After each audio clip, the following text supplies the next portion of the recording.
nous allons aborder aujourd'hui la question des relations que la philosophie entretient avec ce qu'on a appelé ici même le mode de connaissance dominant. Quand je lis le mode de connaissance dominant, c'est-à-dire c'est la science. Vous êtes d'accord avec moi que c'est aujourd'hui, par la science, que l'homme moderne cherche surtout à comprendre le monde dans lequel il vit, et c'est par cette même science que l'homme peut répondre à certaines questions qu'il se pose. On est d'accord?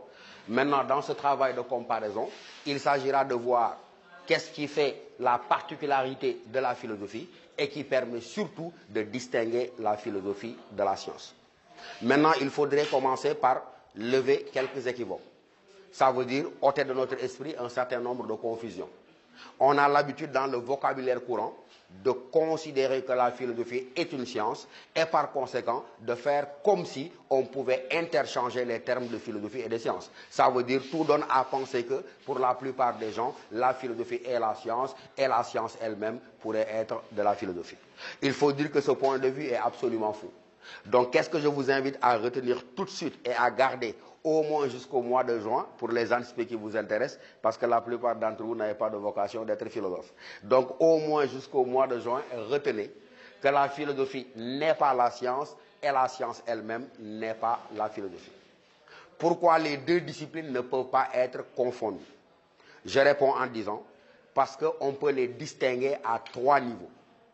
On peut distinguer philosophie et science par leur objet d'étude. On peut distinguer philosophie et science par leur démarche, c'est-à-dire par leur méthode, et on peut les distinguer également par leur finalité. Je dis, je répète, philosophie et science ne peuvent pas être confondues. Elles appartiennent à deux domaines bien différents de l'activité intellectuelle des hommes. Et j'ai ajouté, si on peut les distinguer, c'est à trois niveaux. J'ai dit, on peut distinguer la philosophie de la science. D'abord, par quoi? On peut les distinguer par leur objet d'étude. J'ai dit également, on peut distinguer la philosophie de la science par leur démarche, c'est-à-dire, par leur démarche, c'est-à-dire par leur méthode. Et enfin, on pourra distinguer la philosophie de science par leur finalité. D'abord, si vous prenez l'objet d'étude, rappelez-vous quand nous avons cherché à définir la philosophie. Qu'est-ce que nous avions dit en parlant d'objet d'étude? Lorsque nous avions cherché à répondre à la question « Qu'est-ce que la philosophie ?», nous avions montré clairement quoi? Que la philosophie n'a pas d'objet d'étude qui lui soit propre. Nous avons dit que la philosophie, elle tente de comprendre la totalité de l'expérience humaine. Et cela signifie qu'en revanche, la science, elle, je devrais dire chaque science, revendique, et nous l'avons dit, un objet d'étude qui lui est propre. Si je devais ici donner une définition minimale de la science, qu'est-ce que je dirais? C'est que la science est l'étude objective d'une partie bien déterminée de la réalité. Et lorsque je me donne cette définition minimale de la science, étude objective d'une partie bien déterminée de la réalité, ça veut dire que pour l'essentiel, quel est l'objet d'étude de la science? Elle étudie quoi? Pour l'essentiel, la science, elle étudie la nature extérieure. Et lorsque la science étudie la nature extérieure, elle cherche à découvrir quoi? Elle cherche à découvrir les lois de production des phénomènes de la nature. Et la notion de loi, elle est importante.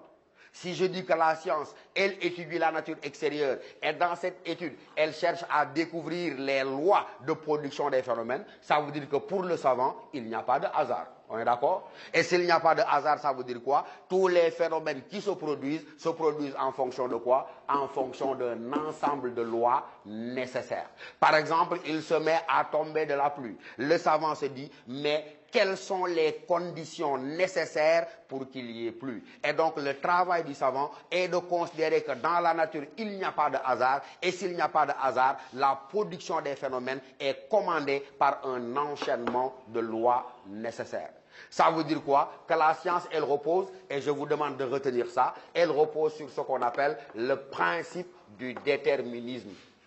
Et disant que la science repose sur le principe du déterminisme revient à dire quoi? Que les phénomènes de la nature se produisent, mais comme je l'ai dit, en vertu d'un enchaînement de lois. Et je vous ai dit, le travail du savant, c'est de mettre à nu, de découvrir les lois de production des phénomènes de la nature.